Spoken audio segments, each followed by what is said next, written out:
They say revenge is a dish best served cold, but sometimes it's best served in a custom-made Bentley with a glass of vintage champagne.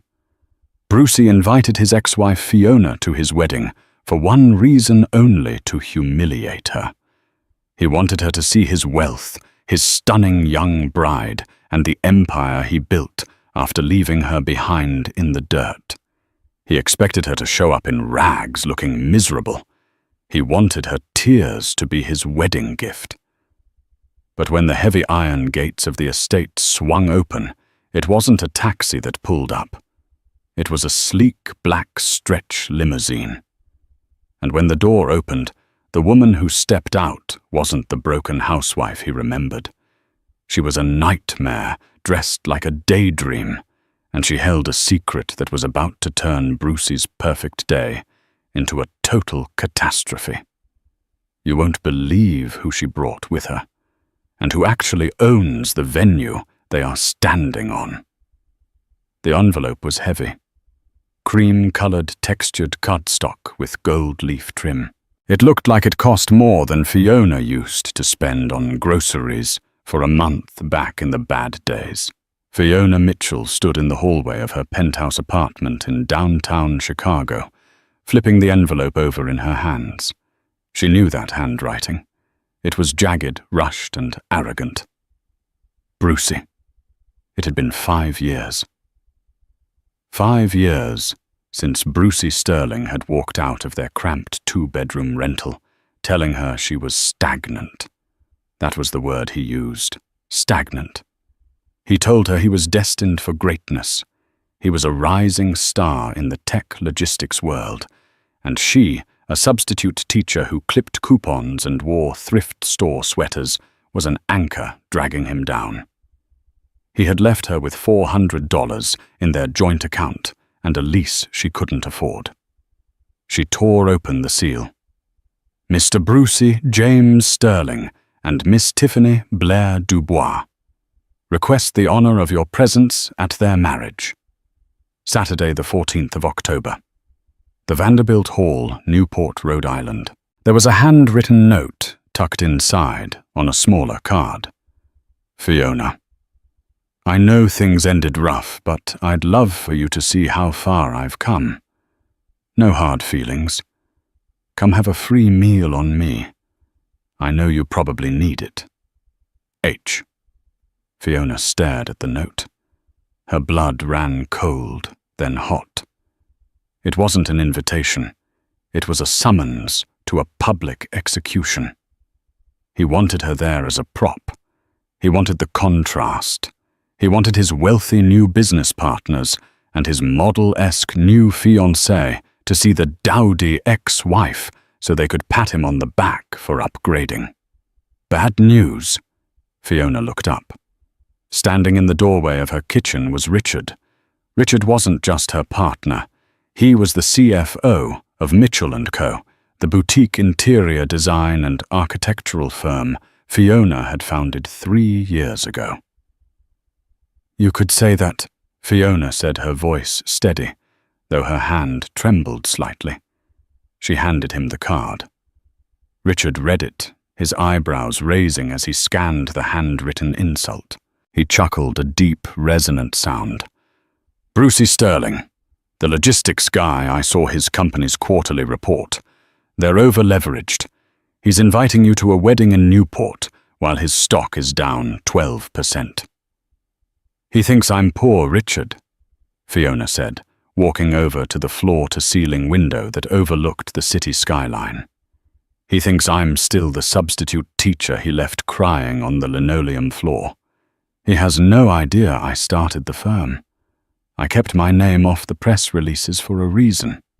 So you're not going, Richard said, tossing the invite onto the marble counter. Fiona looked at her reflection in the glass. She didn't see the crying girl anymore. She saw a woman wearing a silk blouse that cost more than Brucey's first car. She saw a woman who had rebuilt herself from the ashes of his betrayal. No. Fiona smiled, a sharp, dangerous thing. I'm going, and I'm going to accept his offer of a free meal. But I think I need a +1. Are you busy that weekend? Richard grinned. "For a front row seat to a train wreck, I'll clear my calendar." The decision was made. But Brucey wasn't just going to get a guest. He was going to get a lesson in humility. To understand why this invitation was so cruel, you have to understand the divorce. It hadn't just been a breakup. It had been a demolition. Brucey hadn't just left. He had secured a massive seed investment for his startup, Sterling Logistics, 2 days before asking for the divorce. He hid the assets. He claimed the company was worthless during the settlement proceedings. Fiona, heartbroken and unable to afford a forensic accountant, had signed the papers just to get him out of her life. She later found out he bought a Porsche the week the divorce was finalized. For 6 months, Fiona slept on her sister's couch. She worked 3 jobs. But in the quiet hours of the night, she started sketching. She had always had an eye for design, for transforming spaces. She started small staging houses for real estate agents. Then a minor celebrity in Chicago hired her to redo a condo. The photos went viral. Mitchell and Company was born. Now 5 years later, Fiona wasn't just comfortable. She was wealthy. Not flashy car wealthy, but generational wealthy. She had contracts with hotel chains in Dubai and luxury resorts in Aspen. But she kept a low profile. She didn't have social media. She let her work speak for itself. To Brucey, who only cared about the covers of Forbes or TechCrunch, she was invisible. The week before the wedding, Fiona flew to New York for a fitting. She wasn't going to a department store. She was going to see breathless designer Elise Vanya, a personal friend. "I need something that says mourning, but make it fashion," Fiona joked as she stepped onto the podium in Elise's studio. "Honey," Elise said, pinning a piece of midnight blue velvet, "we aren't doing mourning. We are doing regret. I want him to look at you and wonder if he hit his head." They settled on a gown that was pure architectural genius. It was a deep, shimmering emerald green, the color of money, ironically with a high slit and a back that plunged dangerously low. It was sophisticated, intimidating, and undeniably expensive. "Is he going to recognize you?" Elise asked, stepping back to admire her work. "I hope so," Fiona said, "but he's a narcissist. He only sees what he wants to see. He's expecting a victim. He won't know how to process a victor." Back in Chicago, Richard was preparing his own artillery. "I did some digging on the bride, Tiffany Dubois," Richard said over dinner that night. They were eating Thai food out of cartons, a habit they kept despite their success. "Let me guess," Fiona said. 24 years old, aspiring model. Close. 26, an influencer with a lot of bought followers. But here's the kicker." Richard leaned in. "Her father is Charles Dubois, the real estate mogul." Fiona paused her fork halfway to her mouth. "The Charles Dubois who owns the Dubois Hotel Group. The very same. We just signed a contract to redesign their flagship in Miami." Fiona realized, her eyes widening. "Does Brucey know?" "Brucey thinks he's marrying into money to save his failing logistics company," Richard explained. "He thinks marrying Tiffany secures him a partnership with her dad. But he doesn't know that you are the lead designer on Charles Dubois's biggest project of the decade." Fiona started to laugh. It started as a chuckle and turned into a full belly laugh. "So I'm basically Charles Dubois's favorite person right now, because I saved him $2 million on the lobby renovation." "Exactly," Richard smirked.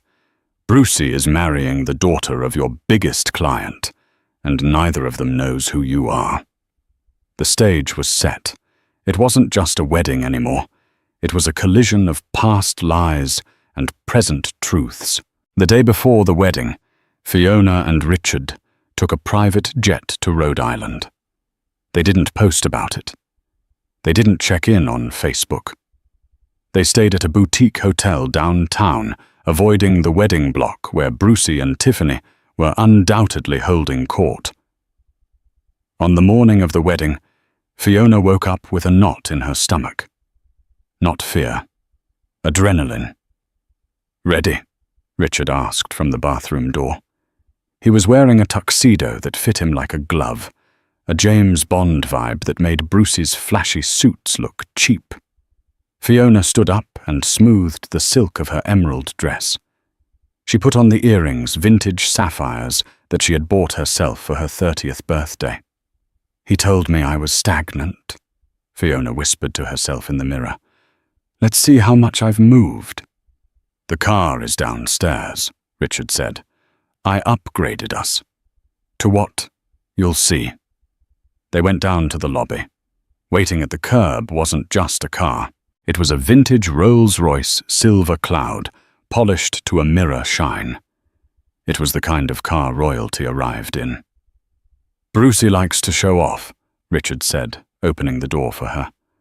"I thought we should speak his language." As they drove toward the Vanderbilt Hall, the landscape changed from town to sprawling estates. The ocean came into view grey and choppy. "There's one more thing," Richard said as they neared the venue. "What?" "I may have leaked a tip to the local society pages that a mystery VIP was attending the wedding. There might be photographers." Fiona looked at him shocked, then delighted. "You didn't." "He wanted a spectacle." Richard shrugged. "We're giving him one." The car slowed down. Ahead, the iron gates of the Vanderbilt Hall loomed.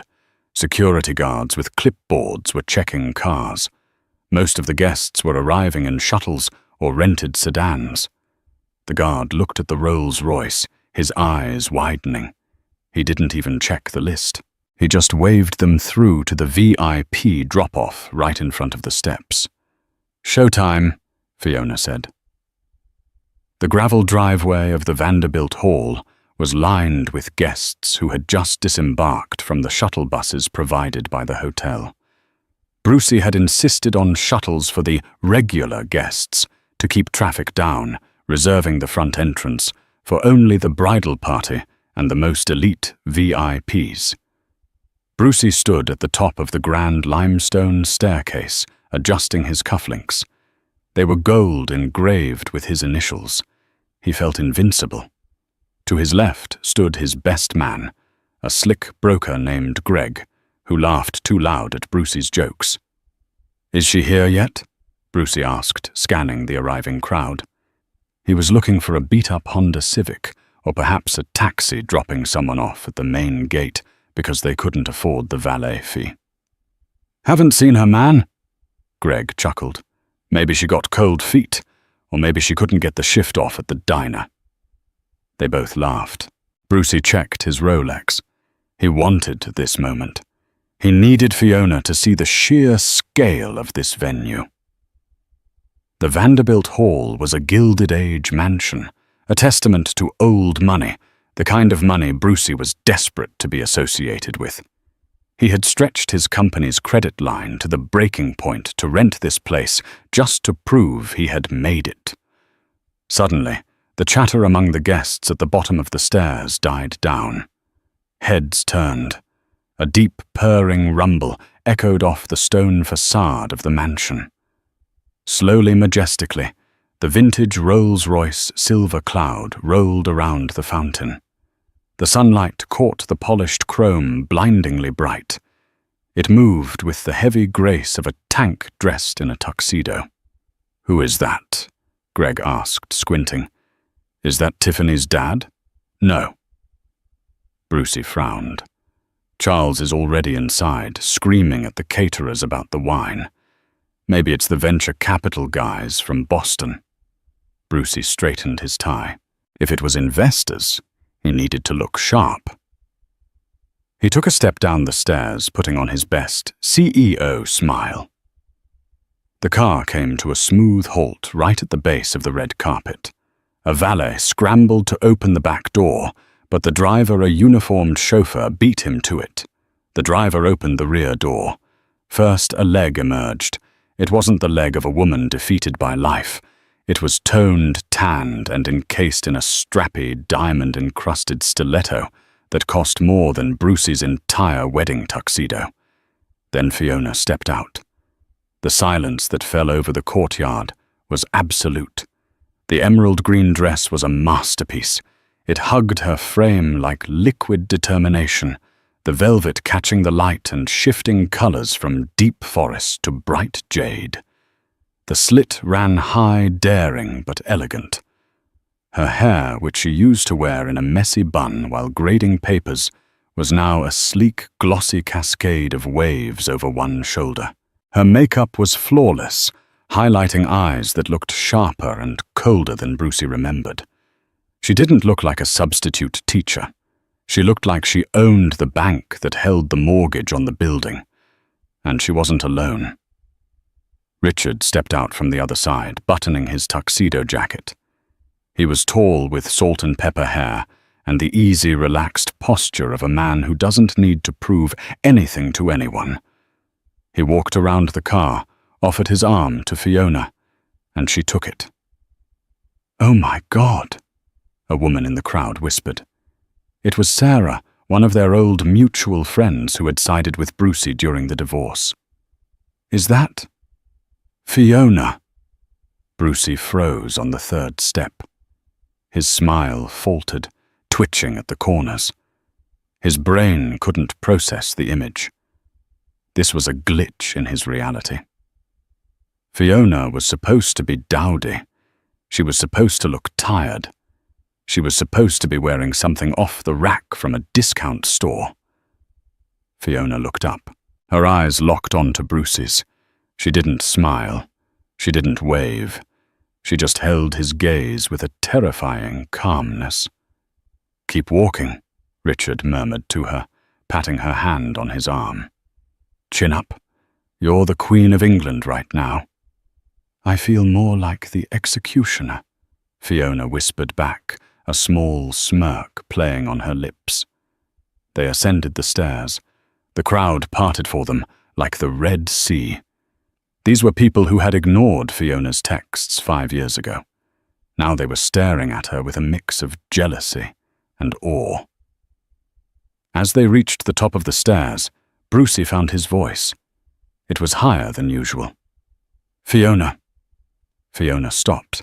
She looked him up and down, her expression mild, like she was inspecting a piece of fruit at the market that was slightly bruised.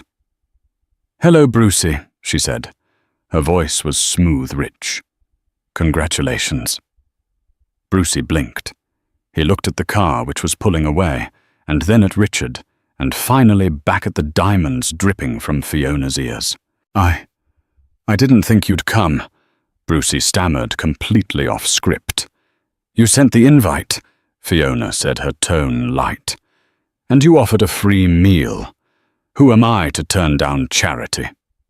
The word charity hung in the air like a slap.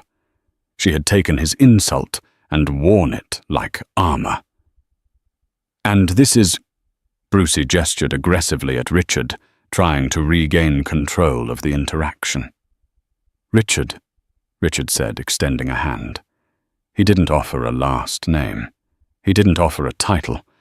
He just shook Brucey's hand with a grip that was firm and crushing. "Old friend of Fiona's." "Right," Brucey scoffed, pulling his hand away quickly. "Well, the bar is inside. Don't drink too much, it's an open bar. But we don't want a scene." It was a weak jab, a pathetic attempt to remind her of the mess he claimed she was. Fiona leaned in just an inch. "Don't worry, Brucey. I only drink the good stuff. I assume you sprung for the top shelf." Before he could answer, she swept past him, the train of her velvet dress brushing against his polished shoes. Brucey stood there, stunned, as the scent of her perfume, santal and wild jasmine, drifted over him. It was the smell of money. "Dude," Greg whispered, leaning into Brucey. "That is your ex-wife. You said she was a troll." Brucey gritted his teeth, his face turning a shade of red that clashed with the brickwork. "She rented the car," he hissed. "It's a rental. It has to be. She's faking it." But deep down in the pit of his stomach, Brucey felt the first tremor of fear. The reception hall was breathtaking, a cavernous ballroom with high ceilings and crystal chandeliers. However, Fiona's trained eye immediately spotted the corners Brucey had cut. The flowers were mostly filler greenery, with very few actual blooms. The tablecloths were polyester, not linen, and the champagne being passed around by the waiters was a domestic, sparkling wine, not the French vintage implied by the label. "Cheap," Fiona murmured, taking a glass and taking a tiny sip before wrinkling her nose. "Acidic." "He's over-leveraged," Richard reminded her, grabbing a glass of sparkling water instead. "He spent all the money on the venue rental to look important and had nothing left for the experience. It's a classic rookie mistake." They stood near a marble pillar observing the room. Guests were whispering, pointing at Fiona. She ignored them, admiring the architecture of the ceiling. "Fiona." The voice was shrill. Fiona turned to see a young woman approaching. It was Tiffany, the bride. Tiffany was beautiful in a conventional Instagram filter sort of way. Her dress was massive, a ball gown that took up 3 feet of space in every direction, covered in sequins. She looked like a princess cake, but her face was pinched with annoyance. She had clearly just been briefed by Brucey. "I'm Tiffany," she said, not offering a hand. She held her bouquet like a weapon. "Brucey told me you were here." "The bride," Fiona said, smiling politely. "You look lovely, Tiffany. The dress is very big." Tiffany narrowed her eyes. "Brucey said you were a teacher, a substitute." She looked Fiona up and down, her eyes lingering on the emerald velvet. "Did you spend your whole year's salary on that dress? It's a bit dramatic for a wedding, don't you think? Trying to upstage the bride?" "I wouldn't dream of it," Fiona lied smoothly. "This is just something old I had in the back of my closet." Richard coughed to cover a laugh. The dress was literally weeks old and custom-made in Paris. "Well," Tiffany huffed, flipping her long blonde extensions. "I hope you enjoy the food. My father paid for the catering. It's top tier. I know Brucey felt bad for you being alone and struggling. He has such a big heart inviting charity cases." Fiona felt a flare of anger, not at the girl, but at Brucey for feeding this young woman such poison. "He certainly has a heart," Fiona said cryptically. "Make sure you keep a close eye on it. It tends to wander." Tiffany's eyes widened, her insecurity flaring. But before she could snap back, Brucey appeared, sliding an arm around Tiffany's waist. He had regrouped. He had a glass of whiskey in his hand and a fake smile plastered on his face. "Everything okay here, ladies?" he asked, his voice booming. He looked at Richard. "So, Richard, what do you do? Drive the limo?" It was a clumsy insult. Richard smiled, unbothered. "I work in finance, mostly," Richard said vaguely. "Helping businesses avoid bankruptcy, restructuring, that sort of thing." Brucey laughed, a barking sound. "Boring, I'm in logistics, tech-driven supply chain management. Sterling Logistics. We're about to go public next year. You've probably heard of us." "I have," Richard said, his eyes twinkling with a dangerous intelligence. "I read your Q3 report. Interesting numbers regarding your debt-to-equity ratio." Brucey's smile froze. The Q3 report wasn't public. It was only shared with high-level investors and banks. "How would you—" Brucey started, but he was interrupted by a commotion at the front of the room. The DJ tapped his microphone. "Ladies and gentlemen, please take your seats for the entrance Of the father of the bride. That's my dad. Tiffany beamed, forgetting her anger for a moment. He's the most important man in Rhode Island. Charles Dubois, Brucey said, puffing out his chest. We're practically partners. He's going to announce a huge investment in Sterling Logistics tonight, during the toast. That's the big surprise. Fiona and Richard exchanged a look. Is he now? Fiona asked softly. Oh, yes, Brucey gloated, leaning in close to Fiona's face, smelling of cheap whiskey. So take a good look, Fiona. This is what success looks like. I'm marrying into the Dubois empire. I'm going to be sitting at the head table. And you're at table 49, by the kitchen. Brucey, honey, let's go. Tiffany tugged on his arm. Daddy is coming in. Brucey gave Fiona one last sneer. Enjoy the free shrimp. Try not to stuff your purse. He walked away, guiding his massive bride toward the head table. Fiona stood still, her heart pounding against her ribs. Table 49, Fiona said, looking at the seating chart card in her hand.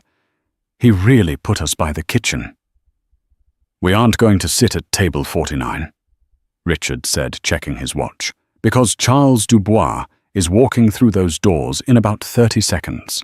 And unless I'm mistaken, he has a very important question to ask his lead designer about the Miami project. You think he'll see me? Fiona asked. There are 300 people here. Fiona. Richard gestured to her dress. You are a green emerald in a sea of beige. He's going to see you. The doors swung open. Charles Dubois strode in. He was a large man, boisterous, wearing a tuxedo that actually fit. He waved to the crowd, shaking hands, looking every bit the billionaire tycoon. He began making his way toward the head table, where Brucey and Tiffany were waiting like eager puppies. Brucey was practically vibrating with excitement. He stood up, buttoning his jacket, ready to embrace his new father-in-law and seal his financial destiny. But halfway to the head table, Charles stopped. He frowned. He squinted. He looked past the cheering guests, past the centerpieces. His eyes locked onto the woman in the green dress, standing near the pillar. Charles Dubois' face lit up with a genuine, massive smile, a smile he hadn't shown anyone else all day. He completely changed direction, ignoring the head table, ignoring his daughter, and ignoring Brucey. He walked straight toward Fiona. Brucey watched, confused. Where is he going? The bathroom is the other way. The entire room went quiet as the billionaire marched up to the charity case, ex-wife. Fiona, Charles bellowed, opening his arms wide. My genius. What on earth are you doing here? Fiona smiled, stepping forward to accept the hug. Hello, Charles. I didn't want to miss the big day. Brucey dropped his whiskey glass. It shattered on the floor, but no one noticed. All eyes were on the billionaire hugging the woman Brucey had just tried to humiliate. The twist, Richard whispered to himself, taking a sip of his water, is about to begin. The shattering of the whiskey glass seemed to snap Brucey out of his trance. He signaled frantically to a waiter to clean up the mess, his face flushing a deep, mottled crimson. Charles, Brucey said, forcing a laugh that sounded more like a cough. He stepped around the shards of glass, extending a hand toward his father-in-law. I see you've met, Fiona. She's an old acquaintance from my struggling days. I invited her out of pity. You know how I am always giving back to the community. Charles Dubois ignored Brucey's outstretched hand. He turned slowly, his eyes narrowing, as he looked from the sweating groom to the poised woman in the emerald dress. Pity. Charles repeated the word, rolling off his tongue like a stone. You invited Fiona Mitchell out of pity. Brucey blinked. Mitchell? No, her name is Fiona Sterling. Well, used to be. She's a substitute teacher. Charles threw his head back and laughed, a booming baritone sound that echoed through the silent ballroom. Brucey, you fool. Charles wiped a tear from his eye. This is Fiona Mitchell, the founder and principal architect of Mitchell & Co., the woman who just redesigned the entire atrium of the Dubois Grand in Miami. The woman who saved me $3 million in structural retrofitting because she noticed a flaw in the original blueprints that your recommended contractors missed. The color drained from Brucey's face so fast it looked like he was about to faint. She... What? Brucey squeaked. She's the most sought-after design consultant on the East Coast right now. Charles beamed, patting Fiona on the shoulder. I've been trying to get her on a retainer for 6 months, and you're telling me you invited her here for a free meal. Fiona smiled, a sharp, dangerous expression. He did say I looked hungry, Charles. Charles scoffed. Ridiculous. Absolutely ridiculous. He turned to the head waiter, who was hovering nearby, terrified. Change of plans. Set a place for Ms. Mitchell and her associate at the head table, right next to me. Brucey's jaw dropped. Charles, you can't be serious. The head table is for family and the bridal party only. That's the protocol. My mother is sitting there. It's my money paying for the lobsters, Brucey. Charles said, his voice dropping to a low, menacing growl that only the immediate circle could hear. If I want to sit next to the only person in this room with a shred of artistic integrity, I will. Move your best man. Put him at table 49. Brucey looked at Greg, his best man. Greg, who had heard everything, simply held up his hands and backed away. I'm good, man. I'll go find the bar. And just like that, the hierarchy of the wedding shifted. Fiona and Richard were ushered to the dais. The guests watched in confusion and awe as the mystery woman in green ascended the platform. Brucey was forced to sit on the far end next to his weeping mother, who was complaining about the draft. Tiffany sat in the middle, looking confused, while Charles sat firmly between Tiffany and Fiona, turning his back on the groom entirely. Dinner was served. It was a lavish affair, filet mignon and lobster tail, but to Brucey it tasted like ash. He sat there, sawing at his steak, straining to hear the conversation happening 3 seats away. So the skylights, Charles was saying, pouring vintage wine into Fiona's glass himself, a bottle he had clearly ordered, specially not the swill being served to the rest of the room. You think we should go with the polarized glass? Absolutely, Fiona replied, her voice carrying effortlessly. Given the UV index in Miami, if you don't use polarized, you'll fade the tapestries in the lobby within 2 years. It's an upfront cost, but it saves you $50,000 in replacement costs down the line. Brilliant, Charles murmured. See, this is what I'm talking about. Vision. He turned to Tiffany. Tiffany, darling, you should listen to this woman. She's a self-made powerhouse, unlike some people who rely on loans. He shot a glance sideways at Brucey. Brucey choked on a piece of lobster. Richard, sitting on the other side of Fiona, leaned forward. He caught Brucey's eye and raised his glass in a mock toast. Brucey glared back, his hands shaking under the table. He felt like he was in a nightmare. This was supposed to be his coronation. He was supposed to be the king of the evening, bestowing charity on his peasant ex-wife. Instead, he was the court jester. So, Richard, Brucey called out, his voice too loud, desperate, to interrupt the love fest happening between his father-in-law and his ex-wife. Charles tells me you're in finance. Who do you work for? Maybe I know them. I know all the big players." The table went quiet. Richard set his fork down. He dabbed his mouth with a linen napkin. "I don't work for anyone, Brucey," Richard said calmly. "I own a private equity audit firm, Vanguard Forensic Accounting." Brucey froze. He knew that name. Vanguard was the firm that big banks called in when they suspected corporate fraud or when a company was about to go belly up. They were the grim reapers of the corporate world. "We specialize in distressed assets," Richard continued, his eyes locking onto Brucey's, "and uncovering hidden liabilities in pre-merger acquisitions." Charles paused his fork, hovering halfway to his mouth. He looked at Richard, then at Brucey. A strange, calculating look crossed the billionaire's face. "Is that so?" Charles said slowly. "You do due diligence?" "Extensive due diligence," Richard confirmed. "Actually, Charles, I've been meaning to send you a white paper we wrote on the logistics sector. There's a lot of smoke and mirrors in that industry right now. Companies inflating their projected earnings to secure seed capital." Brucey felt sweat trickling down his back. They knew. Somehow they knew. "I'd love to read that," Charles said, his voice dropping a few degrees in temperature.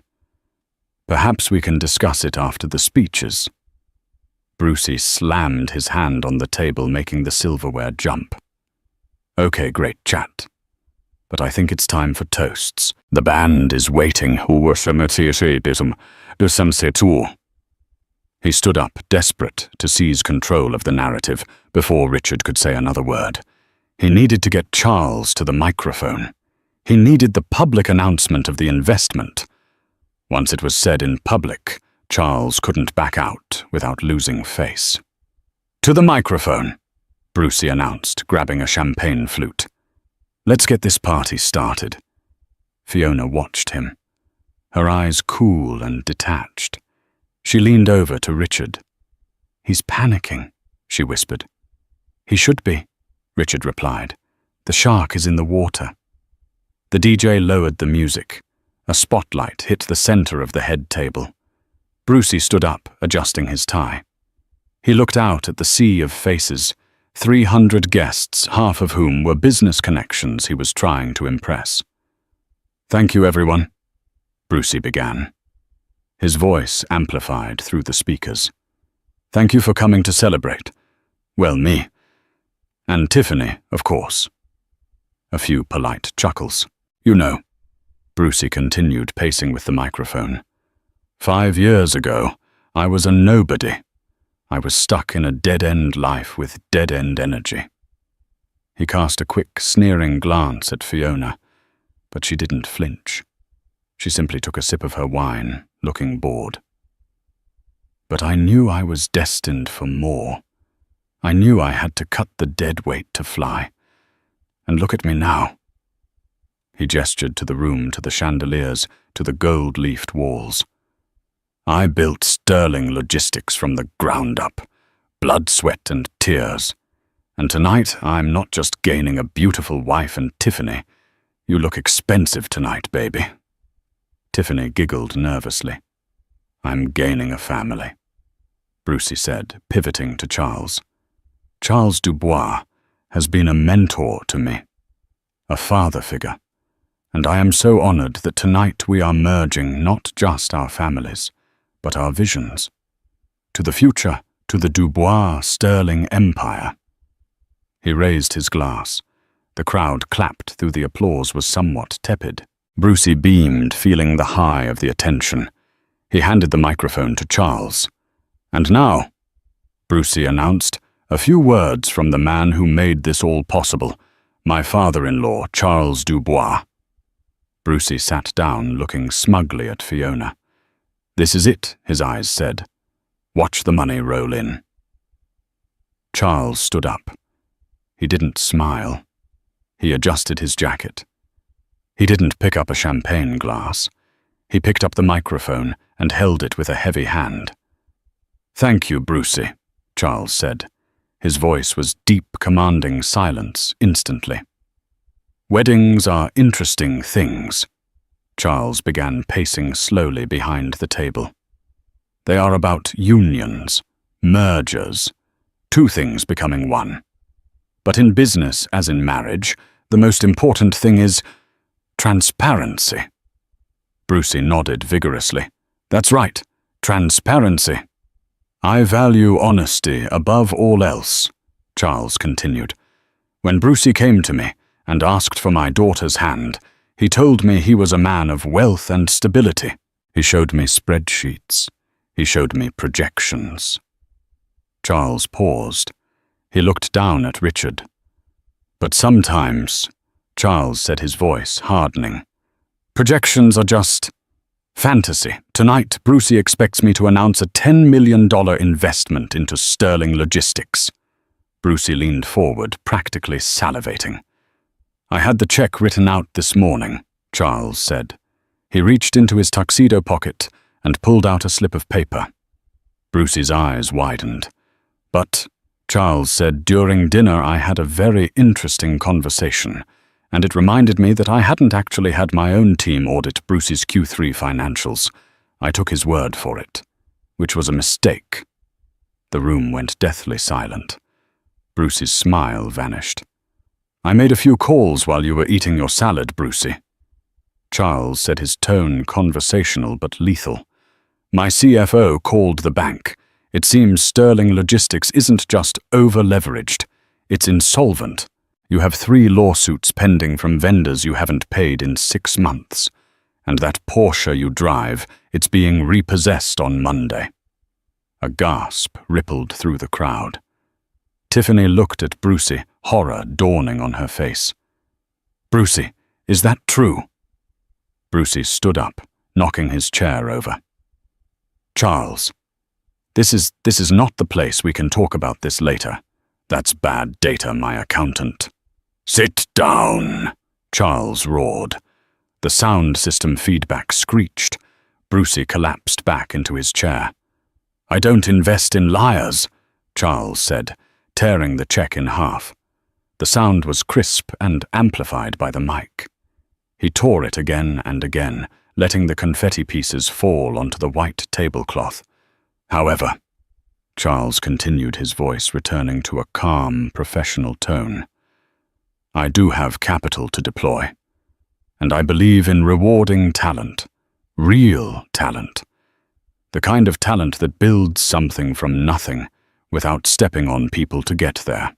Charles turned his body toward Fiona. "Fiona," Charles said, "you've done incredible work for my hotels as a contractor, but I'm tired of renting your genius. I want to own the partnership." He reached into his other pocket and pulled out a different envelope. "I am officially offering Mitchell & Company the exclusive contract for all Dubois properties worldwide," Charles announced. "A 5-year contract, valued at $20 million. The room erupted, not in polite applause, but in genuine shock and excitement. Brucey looked at Fiona. His face was grey. $20 million, he whispered. Fiona stood up slowly. She didn't look triumphant. She looked regal. She took the microphone that Charles offered her. She looked at Brucey, who was slumped in his chair, a ruined man at his own wedding. She looked at Tiffany, who was crying into her napkin. She looked at the crowd who had judged her for years. "Thank you, Charles," Fiona said, her voice steady. "I accept, but on one condition." "Name it," Charles said. "The logistics for the renovation projects," Fiona said, locking eyes with Brucey. "I want full control over who we hire. No nepotism, no favors. We only hire companies that are solvent, companies that pay their debts." She paused, letting the words sink in. "Because," she added, "I know what it's like to be left with nothing. And I won't let my company work with anyone who creates that kind of wreckage." She handed the microphone back to Charles and sat down. Brucey put his head in his hands. Tiffany stood up. She looked at her father, then at her new husband. "You're broke," she screeched at Brucey. "You told me you were buying us a villa in Como. Tiffany, honey, it's just a cash flow issue," Brucey pleaded, reaching for her. "Don't touch me." She slapped his hand away. "Daddy, he lied to me." "I know Pumpkin," Charles said, putting an arm around his daughter. "Don't worry, the prenup is ironclad. We can annul this by Monday morning on the grounds of fraud." Brucey looked around the room. The guests were whispering, laughing, taking videos on their phones. He looked for an exit, but he was trapped at the head table center stage in his own destruction. Fiona picked up her glass of vintage wine, the real stuff this time. She turned to Richard. "I think I enjoyed the meal," she said. "The dessert," Richard grinned, "is going to be even better." The wedding reception didn't end with a sparkler exit or a romantic getaway car. It ended with the lights being turned up to full brightness, the ugly lights, as the staff called them, signaling that the party was over before the cake was even cut. Brucey sat alone at the head table.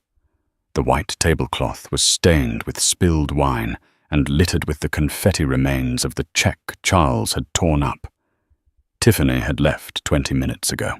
She had stormed out, her massive dress knocking over a flower arrangement on her way, followed closely by her father, who was already on the phone with his legal team, drafting the annulment papers.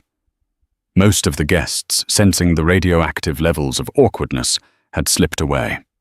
Only the staff remained clearing plates and looking at Brucey with a mixture of pity and annoyance. "Excuse me, sir." Brucey looked up. It was the venue manager, a stern woman with a clipboard. "Miss Sterling?" she asked. "Yes," Brucey croaked. His throat was dry. He needed a drink, but the bar had closed the moment Charles walked out. "Since Mr. Dubois has departed and informed us that the direct billing authorization has been revoked," she said, tapping her pen on the invoice. "We need to settle the balance for the evening. The food, the venue rental, the open bar, the security." Brucey blinked. "Put it on my corporate card." "We tried, sir," the manager said, her face impassive. "It was declined. Card suspended was the error message." Brucey felt the blood drain from his extremities. The bank. They had moved fast. If Charles's CFO had called them, they must have frozen his accounts immediately, pending an investigation into his solvency. I can write a check," Brucey stammered, patting his pockets. "We require a cashier's check or a wire transfer for amounts over $10,000, sir. The total is $85,000. Brucey stared at her. He didn't have 85 cents, let alone $85,000. From the shadows near the exit, Fiona and Richard watched. They hadn't left yet. Fiona wanted to see this. She needed to see this. "He's stuck with the bill," Richard noted, buttoning his tuxedo jacket against the evening chill coming from the open doors. "He wanted to be the big man," Fiona said softly. "He wanted the credit. Now he has the debt." Fiona walked back toward the table. Her heels clicked on the marble floor, echoing in the empty hall. Brucey looked up. When he saw her, a flicker of hope crossed his face. It was pathetic. "Fiona," he breathed. "Fiona, please. You have money now. You just got that contract. You have to help me. For old time's sake. I'll pay you back. I swear." Fiona stopped in front of him. She looked down at the man who had once been her world, the man who had made her feel small so he could feel big. "For old time's sake," Fiona repeated. She tilted her head. "Brucey, do you remember the day you left? Do you remember what I asked you for?" Brucey swallowed hard. You asked for next month's rent, just to get by until you found a job." "And do you remember what you said?" Brucey looked down at his shoes. "You said..." Fiona continued, her voice hard as diamond. That struggle builds character. You said giving me money would only enable my mediocrity. She reached into her small beaded clutch. Brucey's eyes followed her hand. Was she getting a checkbook? Cash? Fiona pulled out a single quarter. 25 cents. She placed it on the table next to his hand. Call someone who cares, Fiona said. If you can find one. She turned on her heel, the emerald velvet swirling around her legs, and walked away. Fiona, Brucey screamed after her, his voice cracking. You can't leave me here. They're going to call the police. That sounds like a logistical problem, Brucey. She called back without looking. I'm sure you'll figure it out. Richard offered her his arm at the door. They walked out into the cool night air, leaving Brucey Sterling alone in the ruins of his own ego. 6 months later, the collapse of Sterling Logistics was swift and brutal. It became a case study in business schools on the dangers of over-leveraging and corporate fraud. It turned out Brucey had been cooking the books for years, using new loans to pay off old interest, a classic Ponzi scheme structure wrapped in tech buzzwords. Tiffany Dubois granted an exclusive interview to Vanity Fair titled The Bride Who Escaped. She painted herself as the victim of a master manipulator. Her follower count tripled. She was currently dating a European soccer player, and Fiona. Fiona stood on the balcony of the newly renovated Dubois Grand in Miami. The sun was setting, casting a golden glow over the ocean. The polarized skylights, her idea, were gleaming above, perfect and functional. Champagne. Richard walked out onto the balcony, holding 2 flutes. This time it was Dom Perignon. To the grand opening? Fiona smiled, taking the glass. To the grand opening, Richard toasted. And to the $20 million bonus. They clinked glasses. You know, Richard said, leaning against the railing. I ordered something online the other day. Some new drafting pens.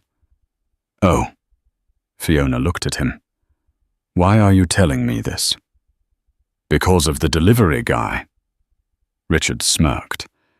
He was in a rush, sweaty, looked miserable. He dropped the package, cursed, and ran back to his truck. Fiona raised an eyebrow. And it was Brucey. Fiona froze. She looked at Richard to see if he was joking. He wasn't. He's driving for a courier service, third-party contractor. Richard nodded. Minimum wage, no benefits. He's actually working in logistics now, moving boxes from point A to point B. Fiona looked out at the horizon. She thought she would feel a surge of joy, or perhaps a vindictive thrill. But she didn't. She felt nothing. The anger was gone. The hurt was gone. Brucey was just a ghost, a cautionary tale that had ceased to be relevant to her story. Well, Fiona took a sip of her champagne. I hope he's efficient. I'd hate for my pens to be late. Richard laughed, a warm sound that mixed with the ocean breeze. So, he said, moving a little closer, now that the Miami project is done, Charles is talking about a resort in the Maldives. He needs a lead architect, and I believe the contract requires a site visit. The Maldives. Fiona smiled, looking at him. That sounds like a lot of work. We could make time for a vacation, Richard suggested softly. Fiona looked at the man who had stood by her when she had nothing, who had helped her build an empire and who had driven a getaway car from the wedding of the century. I think, Fiona said, I'd like that very much. She turned back to the view, the emerald green of the ocean, matching the memory of the dress that changed everything. She wasn't the substitute teacher anymore. She wasn't the stagnant wife. She was Fiona Mitchell, and she had finally arrived And that, ladies and gentlemen, is the story of how Brucey invited his poor ex-wife to his wedding to disgrace her, only to find out that she was the one holding the keys to his future. He wanted to show her how far he had come, but all he did was show the world how far he had fallen. It's a powerful reminder. Never underestimate the person you left behind, and never ever mistake kindness for weakness. Brucey thought success was about flash and noise, but Fiona proved that real power moves in silence, and sometimes in a vintage Rolls-Royce. Brucey ended up exactly where he started, struggling and alone, while Fiona built a life based on talent, integrity, and a little bit of well-placed revenge. What do you think? Did Brucey deserve his fate, or was Fiona too harsh? And what would you do if your ex invited you to their wedding just to show off? Would you go? Let me know in the comments below. If you enjoyed this story of karma served, ice cold, please smash that like button. It really helps the channel grow. Don't forget to subscribe and hit the notification bell so you never miss a story. Share this video with a friend who needs a reminder that the best revenge is massive success. Thanks for watching, and I'll see you in the next one.